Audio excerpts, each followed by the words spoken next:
Queridos amigos, bienvenidos una vez más a este tiempo de protagonistas televisivos en Cantabria Televisión, en las 7. Hoy vamos a meternos en temas contundentes, muy interesantes para todos nosotros, para los ciudadanos, porque tenemos una decisión pendiente los primeros días de noviembre, como todos sabemos, y la opinión se va formando y conformando, yo creo que día tras día. Los acontecimientos se suceden y son precisamente los protagonistas, responsables dentro del mundo de la política, de la comunicación, etcétera, etcétera, los que nos van arrojando un poquito de luz en este túnel que no lo es tanto. Tengo el placer de volver a encontrarme con un amigo, Pedro Casares. Estuvimos juntos antes de mayo y ahora volvemos a estar juntos porque el destino es Madrid. Eso es. Tú eres un hombre de grandes retos, has tenido un rodamiento potente en el Ayuntamiento de Santander y ahora, bueno, el Congreso de los Diputados. ¿Te apetece? Yo creo que es una etapa en la que hay que aportar. España necesita mucha semblanza, tranquilidad, que la clase política esté a la altura de las circunstancias. Es un reto personal, pero sobre todo político. Y como bien sabes y me conoces, pues soy un hombre de nuevos retos y esta es una oportunidad que vamos a tratar de explicar a la ciudadanía, ¿no? La importancia de lo que nos jugamos ese 10 de noviembre.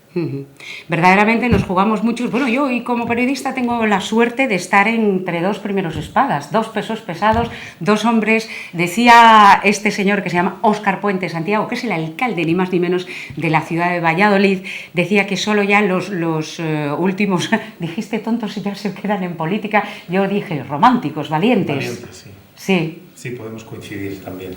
Es decir, los tontos y los valientes, yo creo que podemos ser los mismos fácilmente. El arrojo, la valentía, la decisión, entonces tiene que tener unas pequeñas pinceladas de inconsciencia. Eso es, de inconsciencia. ¿Por qué? Porque si uno lo piensa mucho, igual no lo hace.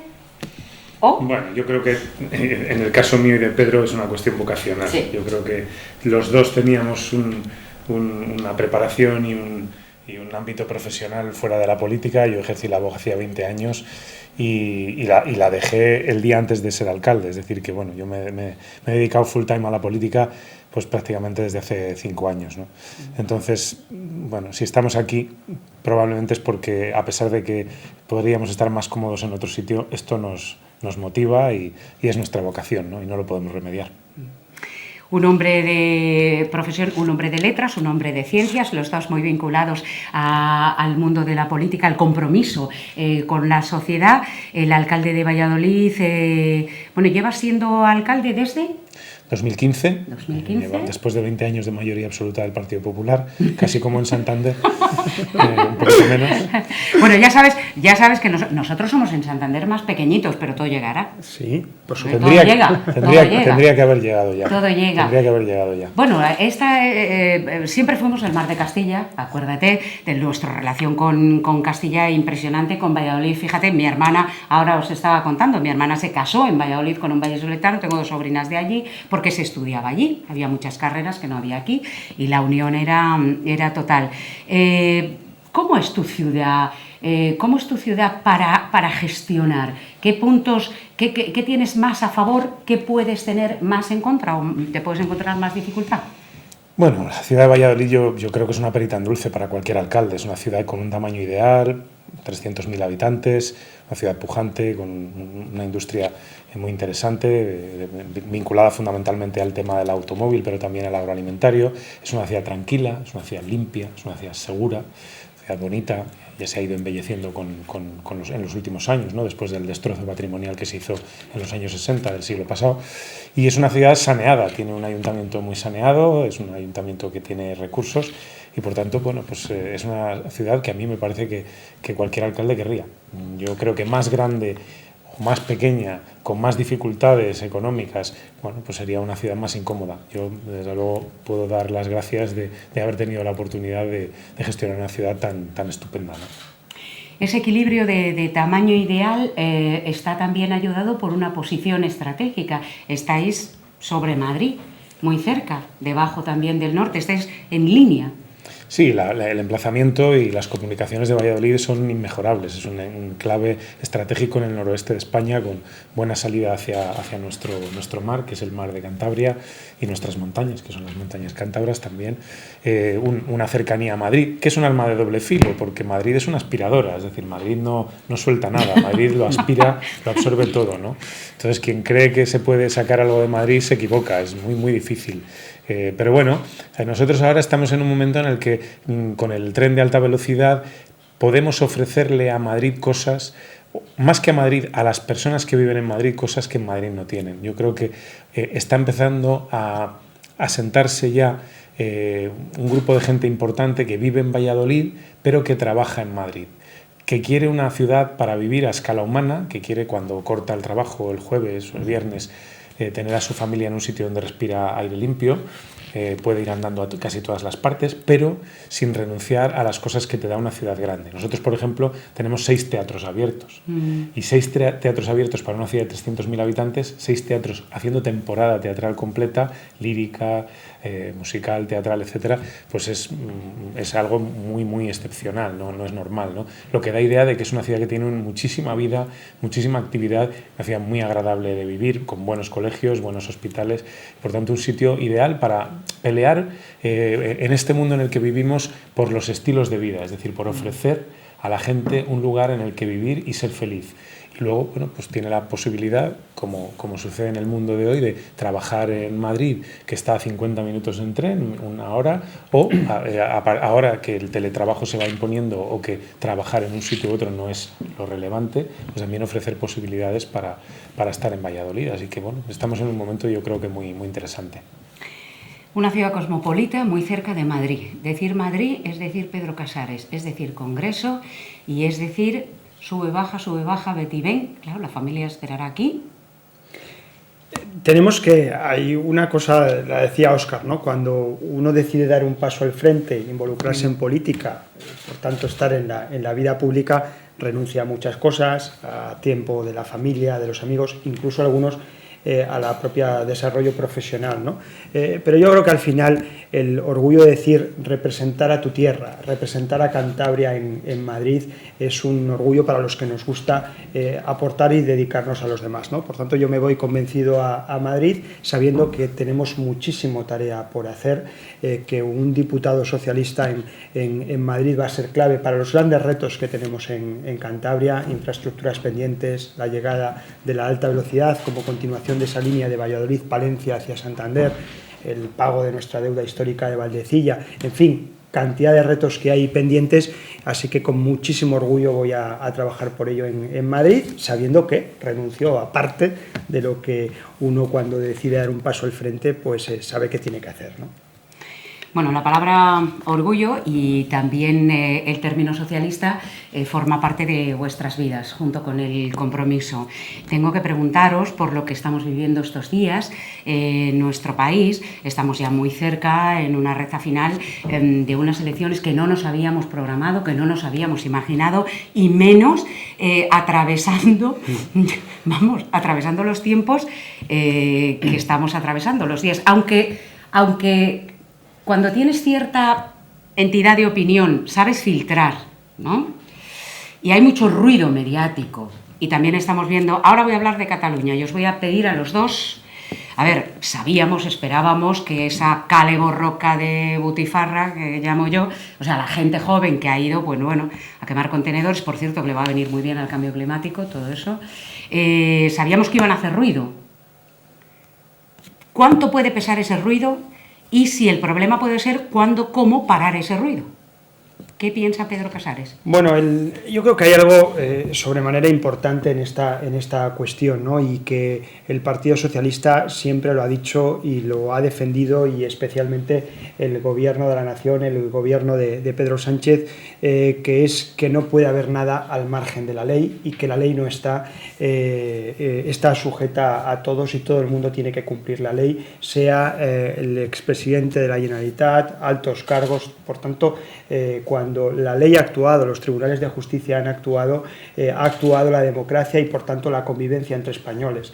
Y esto lo teníamos claro desde el principio y hay que explicárselo a la gente. Quien esté dispuesto a saltarse las reglas de juego sabe que enfrente va a tener a todo el Estado de Derecho, y esto es lo que el gobierno de Pedro Sánchez está haciendo. A partir de ahí yo creo que tenemos que actuar desde la responsabilidad que está llevando a cabo el presidente del gobierno en funciones, y también apelando a la responsabilidad de todos los demás, especialmente al gobierno de Cataluña. Ellos tienen una responsabilidad sobremanera porque forman parte de las instituciones de Cataluña, y al resto de partidos políticos, porque por encima de todo, de cualquier interés partidario, de cualquier interés electoral, de las propias elecciones del 10 de noviembre, está en juego la convivencia y las libertades públicas en Cataluña. Por tanto, ahí yo creo que hay que actuar con firmeza, como lo está haciendo el gobierno de la nación, y exigiendo también responsabilidad a Cataluña y, por supuesto, a todos aquellos que hoy están dispuestos a fracturar la convivencia pacífica de la mayoría de catalanes, ¿no? Claro, es que tenemos la mitad, más o menos, unos que sí y otros que no. Menos mal que Pedro Sánchez escribió un libro que se llamaba Manual de Resistencia. Madre mía, no sé si como político es envidiable, que yo creo que no, que te toque estar en la palestra con estos temas. Porque cualquier decisión que se tome, ¿verdad, Óscar?, es delicadísima. Hoy mismo se está reuniendo con otros grupos políticos para buscar un frente unido contra la desestabilización. ¿Cómo crees que se lo tomarán los rivales o, en este caso, colegas? Bueno, en primer lugar, decir que no sé de quién era la maldición que decía que vivas tiempos interesantes, ¿no? Pues nos ha tocado, ¿no? A los que estamos ahora en política nos ha tocado vivir tiempos interesantes. Yo lo decía antes de entrar, ¿por qué no nos tocaría otra época un poco más sencilla? Nos ha tocado esta, ¿no? Y es la que tenemos que gestionar. Y para eso, mi sensación, por lo que le conozco, es que nadie mejor preparado que Pedro Sánchez para afrontarla, ¿no? Una persona que ha tenido que superar un escenario tremendamente adverso, personal, político, dentro de su propio partido primero, luego en el contexto ya del país en general, ¿no?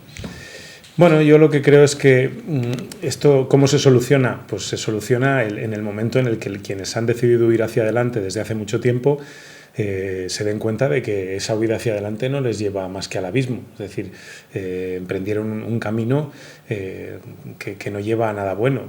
No han conseguido la independencia. Si se paran ahora mismo a hacer balance, la independencia no la hemos conseguido. La simpatía de la comunidad internacional por nuestra causa, tampoco. Es que no hay nadie que en este momento relevante, significativo, que se haya contagiado de las reivindicaciones de los independentistas. La fractura en la sociedad catalana es, ya la estamos viendo, terrible. La economía en Cataluña se resiente. Hoy hay inversiones que se están planificando para dentro de 4 o de 5 años. Hoy se están decidiendo y probablemente no van a tener Cataluña en mente ni como escenario por esta inestabilidad. En fin, podría seguir, ¿no? Porque es que no hay nada. Y ya lo último, bueno, pues llegar a este escenario en el que los que emprendieron ese camino, una parte de ellos están en la cárcel y los ciudadanos en la calle, bueno, pues quemando contenedores y generando todo este conflicto. La operación ha sido un desastre. Si se paran a pensar, se darán cuenta de que si siguen por aquí, pues no van a conseguir absolutamente nada, y por tanto tendrán que recomponer la figura. ¿Quién, cómo? A ver cómo se sale de esto. ¿Quién y cómo? Alguien de ese entorno, alguien de ese mundo, tiene que empezar a hablar claro y a decir que no es posible lo que se han propuesto, no desde luego en el corto plazo, no desde luego de esa manera, probablemente no lo sea nunca, y por tanto tendrán que jugar a hacer política posibilista. Yo es que soy un fanático del posibilismo, entre otras cosas porque creo que lo contrario del posibilismo es lo que no es posible. Es el imposibilismo. Y por tanto quien juega a hacer política que no sea posible, pues está normalmente abocando al pueblo a la frustración. Pero está revolviendo el cotarro.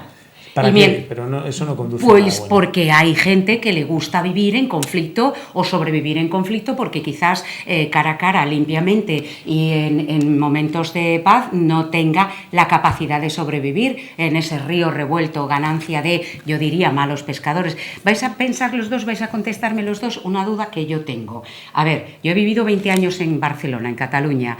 Esto se veía venir. Esto se veía venir porque los cachorros se alimentaban. Me daba mucha pena que muchos de los que más querían la independencia eran hijos de personas y nietos de personas de otros lugares de España. Bueno, tenemos 17 comunidades autónomas. El posibilitar un referéndum, ahora o cuando fuera, dentro de tal, o sea, si una sale y pide y lo has dejado, podría existir el riesgo de en 2 o 3 años otra, Galicia en 2 o 3 años, Canarias en 2 o 3... Pero es que eso no es planteable porque un referéndum de esas características no cabe en nuestro sistema legal. Es decir, nuestra Constitución es muy clara, este tema está resuelto y, por tanto, no se puede plantear un referéndum ni para Cataluña, ni para Andalucía, ni para Galicia que tenga como objetivo la separación de una parte de España del resto. Porque la soberanía nacional, lo dice nuestra Constitución, reside en el conjunto del pueblo español, no en una parte del pueblo español respecto a su propio futuro. El futuro es un futuro común, un futuro compartido. Y solamente podemos decidir nuestro futuro compartido entre todos. Hay una posibilidad de decidir por partes, que es el encaje dentro del futuro común, y ese le corresponde, sí, al pueblo catalán. Y eso es de lo que podemos hablar, es decir, podemos hablar del encaje, del estatuto, de algo que quepa en nuestra Constitución y que permita a los catalanes decidir su encaje en el conjunto de España. Lo que no se puede, porque no lo permite nuestra ley, es decidir cómo desencajamos una parte del conjunto. Y eso debería ser algo ya incontrovertible, ¿no? Porque es que no hay otra posibilidad. La posibilidad que cabría sería la reforma constitucional que permitiera eso. Pero para eso hacen falta unas mayorías que no existen porque ni el Partido Socialista ni otros partidos de ámbito nacional estamos dispuestos a que se trocee la soberanía nacional. Y por tanto tendrán que jugar al juego de lo posible, que es el de decidir cómo encajan en el conjunto de España. Y ahí todo el diálogo del mundo, toda la negociación del mundo, toda la capacidad de imaginar, de buscar soluciones, de buscar salidas, pero dentro de la legalidad y dentro de la Constitución. ¿Tú estás de acuerdo? Sí, totalmente. ¿Y si no ceden? Bueno, ¿Qué se puede hacer? ¿Las 3 primeras cosas o una que se puede hacer? ¿Otra vez 155? Yo, Marga, creo que de lo que ha pasado, del despropósito continuado que en los últimos años nos ha llevado el independentismo y que tiene hoy el último capítulo, una sentencia que condena a los principales dirigentes de todo este despropósito y los altercados que estamos viendo en la calle, deberían de ser la mejor lección que aprenda el nacionalismo para darse cuenta que este camino unilateral no conduce a ninguna parte. Es su propio camino de una huida para tapar los problemas que tiene el pueblo de Cataluña, que son la sanidad, la educación, las pensiones, el empleo, el desarrollo empresarial, los jóvenes, la inmigración. Esos son los problemas reales de Cataluña. Tenemos todos en la calle. Estos son los problemas de Cataluña. Sí. Algunos han querido mirar para otro lado, incapaces de resolver. Yo creo que a partir de ahí tenemos que dar una respuesta, el conjunto de los españoles. Lo primero es que queremos seguir viviendo juntos. España no se entendería sin Cataluña y Cataluña no se puede entender sin España. Nosotros sí, ellos no. La mitad de ellos no. No, pero no son ellos. Ese yo creo que es uno de los errores que estamos cometiendo, que es hacer ver que unos pocos independentistas o unos pocos radicales representan a la mayoría de Cataluña, porque entre otras cosas no es verdad. No hay una mayoría independentista en Cataluña. Hay una mayoría de gente que quiere seguir viviendo juntos, que quiere compartir con España un proyecto común, que es lo que mejor le va a ir a Cataluña. Le va a venir bien a España y le va a ir bien a Cataluña. Y creo, sinceramente, que es en lo que nos tenemos que esforzar. Y desde luego, el Partido Socialista, que creo una vez más, lo decía antes Óscar, afortunadamente hoy tenemos un gobierno socialista en Madrid, es el que mejor entiende esta realidad. Pero yo te he preguntado, si siguen así, ¿qué hacemos? ¿De qué tiramos? ¿Del 155? ¿Del ejército? ¿Qué hacemos? Si siguen, si siguen una semana, 10 días, 15 días, no lo sé, si llegamos así a las elecciones, ¿qué es lo que nos estamos preguntando? A mí las escenas que he visto ayer no me gustan, no creo que a nadie nos gusten ni nos tranquilicen, pero creo que debemos mantener la calma. porque tenemos un país vecino, Francia, que ha tenido incidentes tremendamente graves y nadie se ha planteado el tomar medidas de un carácter tan excepcional. Es decir, vamos a mantener la calma. Lo primero, demos tiempo a la policía, demos tiempo a los Mossos, demos tiempo a la Guardia Civil para que se hagan con el control de la situación, que yo creo que lo van a conseguir. Son cuerpos muy serios, muy profesionales, que están actuando de una manera muy coordinada. Y las cosas tendrán que volver a su cauce, volverán a su cauce, estoy convencido. ¿Hay desórdenes? Sí, en este momento los hay, pero yo creo que el Gobierno y el Estado tienen la capacidad necesaria para reconducir la situación y garantizar la seguridad. Y por tanto, esta situación no se va a perpetuar, esta situación no se va a enquistar, esta situación se va a atajar y se va a controlar. Y a partir de ahí, una vez que pase esta resaca, es cuando yo creo que tiene que entrar en juego la política y lo primero, insisto, es pedirle a ese entorno, al mundo nacionalista, al mundo independentista, que asuman la realidad. Solamente, yo creo que eso es lo primero que se le debe pedir a un político, que asuma la realidad. La independencia y los deseos de independencia son una ensoñación. No se puede llevar a un pueblo a un camino sin salida. No se puede envolver al pueblo en una bandera y en torno a una quimera, a un sueño que nunca se va a conseguir. Y por tanto, lo que hay que hacer es retomar la realidad, asumir con responsabilidad qué es lo que se puede conseguir y a partir de ahí abrir un diálogo político para que el encaje de Cataluña en España se resuelva a ser posible de una forma estable y definitiva. Eso es en lo que podemos entrar, ¿no? Y yo insisto, confianza en la capacidad del Gobierno y del Estado para hacerse con el control de la situación y para que estos desórdenes públicos remitan y se vuelva a la normalidad, que es donde se ha estado, a pesar de todo, en la mayor parte de las ocasiones en Cataluña. Bueno, la realidad, el pragmatismo, importantísimo esa toma de tierra que nos recuerda Óscar Puente. Pedro Casales, ya estás en el Congreso. Vamos a soñar. Espera, ahora sí. Eso vamos no a hacer soñar, una... yo No, creo vamos, por eso. Eso es como tiene ser realista. Eso es, como tiene muchas dosis de realidad, vamos a hacer una performance. Sí. Vamos a hacer una performance porque yo quiero entrevistar a Pedro cuando esté en el Congreso, pero quiero preguntarle si tiene un sueño, que también es bueno soñar con cosas que se puedan realizar porque alimentan el alma y dan ganas de seguir luchando. ¿Qué ley te gustaría votar sí para aprobar en el Congreso? ¿Una o dos o tres? La primera, ¿cuál te gustaría más? Seguro que muchas. Estoy pensando en las leyes que amplían derechos y libertades, la ley de la eutanasia, pero también las... Estaba pensando justo en esa, la primera. Sí, en estas, sí. Yo creo si algo nos caracteriza a cualquier socialista es la necesidad continua de dar más derechos a la gente. Y yo creo que el Partido Socialista siempre, a la altura de las circunstancias y de la historia, ha ido abriendo camino y una vez más lo volveremos a demostrar, ¿no? Pero también no hay que olvidarse, en una región castigada como esta y en muchas otras tenemos muchos temas pendientes, problemas de despoblación, de envejecimiento, problemas de la juventud, el empleo. Los abuelos que están podríamos hoy en estar, Madrid Marga, muchísimo tiempo pero dime, hablando una de que te los... gustaría, escoge una ley. Venga, la que vas a... Yo me quedaría con la ley que he dicho, la primera ley, creo que además porque ya está encima de la mesa, está preparada y creo que es de justicia y de dignidad para toda esa gente en el final de sus días, el poder morir dignamente. Que no es poco, que no es poco. Óscar, ¿tú crees que nuestro país... Tú hablas mucho de realismo, de ser pragmático... Yo soy alcalde. No, eres alcalde, eres abogado y luego y luego lo llevas per se. El Partido Socialista tiene un camino siempre que está basado en la sociedad, en su desarrollo, en su equilibrio, en su igualdad, en los valores sociales, en la protección... ¿Estamos preparados, nuestro país? ¿Estamos preparados para dejar de ser machistas? ¿Estamos preparados para ese progreso? Porque a mí me preguntan, no, yo es que soy progresista y claro, yo vivo en Líbana, muérete de risa. Entonces me preguntan y se deben de pensar que soy taxista o algo así, porque no. Yo soy progresista, progreso, porque es una palabra preciosa. ¿Estamos preparados así como...? Estamos preparados, yo creo que como país estamos muy preparados para los cambios que se están produciendo y me mencionabas el tema del machismo. Yo creo que España es un país que está avanzando, yo creo de verdad de una manera muy importante en esta materia. Pero ojo, estamos preparados, pero también tenemos riesgos.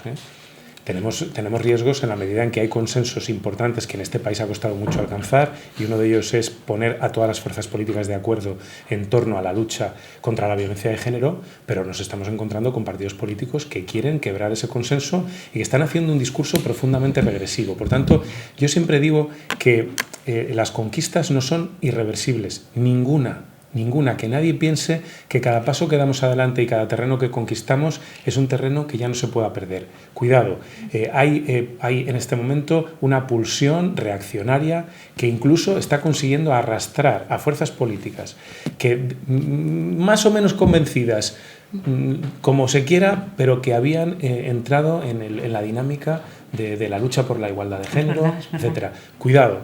Por tanto, a mí me parece que es importante que nos concienciemos de que los progresos y los logros no son irreversibles. Y también, aquí arrimo un poco la ascua a mi sardina, y en esto debo decir que los socialistas somos muy generosos. Siempre decimos esto de, ha sido una victoria de la democracia, cada vez que hay un avance, ¿no? Quitando el divorcio, que fue un avance que propició la OCDE, pero si analizamos los avances en derechos, oye, es una casualidad que las victorias de la sociedad siempre han coincidido con las victorias del PSOE. Es decir, ley del aborto, pues qué casualidad, ahí estaba. Pensiones, sanidad universal, dependencia, matrimonio entre personas del mismo sexo, ley de la eutanasia, que está ahí a punto. Oye, serán victorias de la sociedad, pero siempre han coincidido con victorias. No, que las mueve, claro, que las empuja, eso está claro. Por tanto, eso es innegable. Desde nuestra generosidad, reconociendo que son logros sociales, debemos también ser un poco más, no sé, reivindicarnos y reivindicar que son nuestro sello, el que está ahí detrás de cada uno de esos avances. Y el gran compromiso. ¿Por qué estamos en la recta final de esta charla? Que es un punto y seguido, porque yo no me conformo con poner aquí un punto y aparte. Esto es un punto y seguido. Siempre. Pedro, ¿por qué hay que ir a votar en noviembre? ¿Por qué?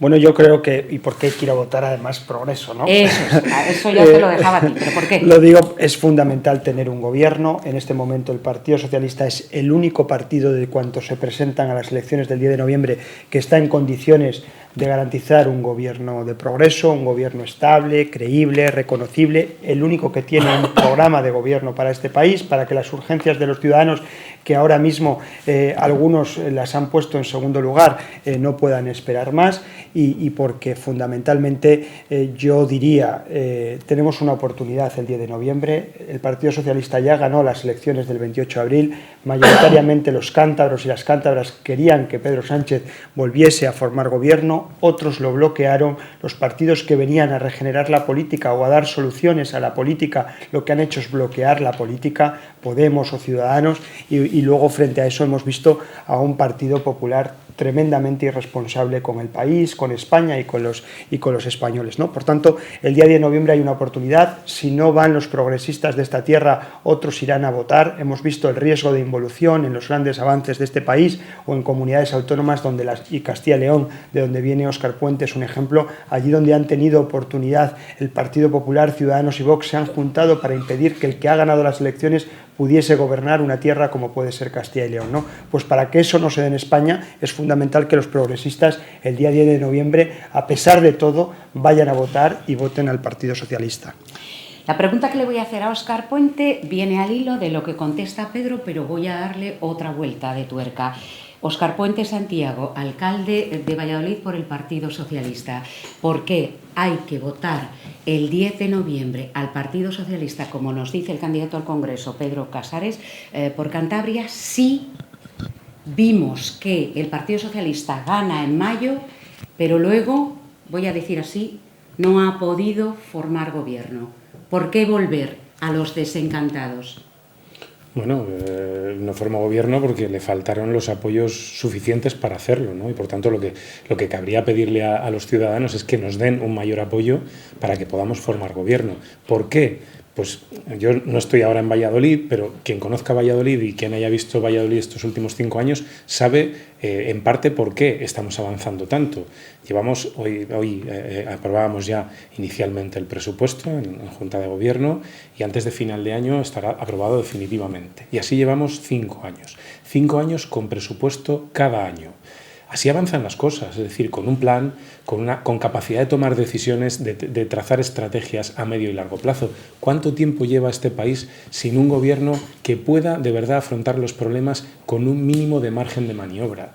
Es decir, llevamos en una situación de práctica interinidad desde el año 2015 en España, de gobiernos con una capacidad de maniobra muy escasa, gobiernos en funciones, gobiernos en precario. Entonces, ahora yo creo que en esto ese carácter pragmático que tengo, pues se lo trasladaría a la gente, es decir, ¿qué es lo que queremos? ¿Queremos de verdad tener estabilidad? ¿Queremos tener un gobierno que tome decisiones y que aborde y afronte los problemas? Pues el que más cerca lo tiene y el que más fácil lo tiene es el Partido Socialista, que es el único que de verdad está cerca de tener una mayoría absoluta, algo que hace años era algo normal y que ahora se ha convertido en algo excepcional. Bueno, pues quien más cerca está de eso es el Partido Socialista. Por tanto, los votantes progresistas, los votantes centrados, los votantes que quieran que el país tenga estabilidad los próximos 4 años, que le hace muchísima falta, tienen claramente dónde elegir, y yo creo que es el Partido Socialista el que puede ofrecerles eso. Ahí es nada, estabilidad, madre mía, una gran palabra, un concepto amplísimo y hay que añadir necesario para todos los españoles para que podamos dedicarnos a nuestras vidas del día a día, que ya son, que bastantes son. Bueno, Óscar Puente Santiago, como alcalde de Valladolid, ¿es cierto que es un gran defensor de la Semana Santa? Sí, lo soy, claro. Es cierto que es cofrade como no podría ser de otra manera, ¿eh? Ya, pero como... Siendo alcalde de Valladolid, yo se lo digo a mis socios, yo he tenido socios muy progresistas, que en esto tienen sus dudas, y yo siempre les digo lo mismo, nosotros gobernamos Valladolid, no gobernamos Oslo, y yo creo que la primera obligación de cualquier gobernante es entender el pueblo para el que trabaja. Y el pueblo para el que yo trabajo tiene muy arraigada la Semana Santa, sin discusión y sin diferencia de ideologías. Es decir, la Semana Santa hay gente del Partido Comunista, de Cofrade, gente del Partido Popular. Cosas que unen a todos, por tanto, que son el deporte, no hay que equivocar las cosas. A mí me eligieron los ciudadanos de Valladolid no para que cambiara la Semana Santa ni la Navidad, que tengo la ciudad preciosa, cuando no tan iluminada como Vigo, pero por ahí andamos, lo estamos intentando. Pero lo que me eligieron es para intentar acabar con las desigualdades, y en eso es lo que yo me volcaba en mi ciudad, ¿no? ¿Es cierto que es cofrade de la Cofradía del Descendimiento? Sí, soy cofrade del... Vale. ¿Es cierto que es cofrade de la Cofradía del Santísimo Cristo de la Buena Muerte? No, vamos a ver, yo soy cofrade del Descendimiento a nivel personal. Luego, como alcalde, soy cofrade de honor de prácticamente todas las cofradías de la ciudad, ¿no? Bueno, pues hoy he tenido a la de las Angustias, precisamente esta mañana, que ha celebrado el congreso de todas las cofradías de las Angustias de España en la ciudad de Valladolid. Bueno, pues hay algo que nos une. Hay algo que nos une. ¿Que eres cofrade también del Descendimiento? Bueno, yo trabajo en un monasterio, o sea que ya ¿qué te voy a contar? Nosotros tenemos la cofradía más antigua de Europa, el Santo Toribio de Liébana, que es la cofradía de la Santísima Cruz, en 1181 creada. Vosotros tenéis una cofradía de la Vera Cruz que estuvo en nuestro año jubilar en el monasterio de Santo Toribio, de reliquia a reliquia. Además vinieron 140 familias de Valladolid.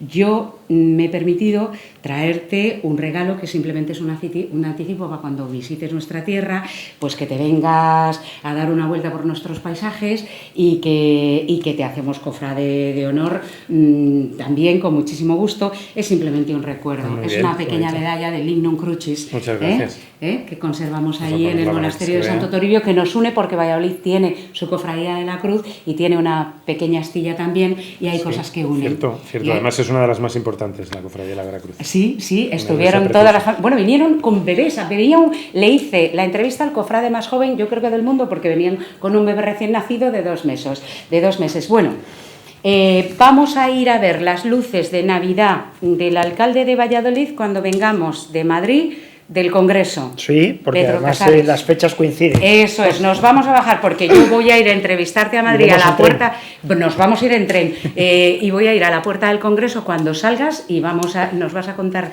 esa primera experiencia, nos vamos a venir en tren, nos vamos a parar en Valladolid y vamos a ver tu ciudad. Pues disfrutaréis mucho porque además el encendido navideño es un acto espectacular, hacemos un videomapping en la Plaza Mayor, se meten más de 30.000 personas en la plaza a verlo y es un espectáculo precioso. ¿Estamos invitados? Estáis invitados, Muy bien. por supuesto. Estamos invitados, ya. Todos los cántabros que no dejan de ser, bueno, pues, Sí, claro, claro, todos nuestros hermanos pues, ¿qué me vas a de la contar? montaña y del mar. Yo tengo la familia allí, la mitad de la... Mira, vienen muchísimos, bueno, claro, ya lo sabes, muchísimos visitantes. Bueno, Aquí la costa de Cantabria vale, es el mar de Valladolid. Castilla, el mar de Castilla, eso es inexpugnable, indudable y ofertable.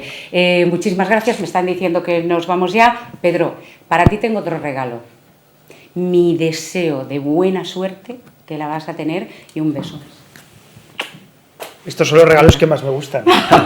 Ánimo, ánimo. Muchísimas gracias. gracias, Óscar, por Muchas haber gracias. estado con nosotros. Gracias a Ustedes no vosotros. se vayan, que volvemos muy prontito.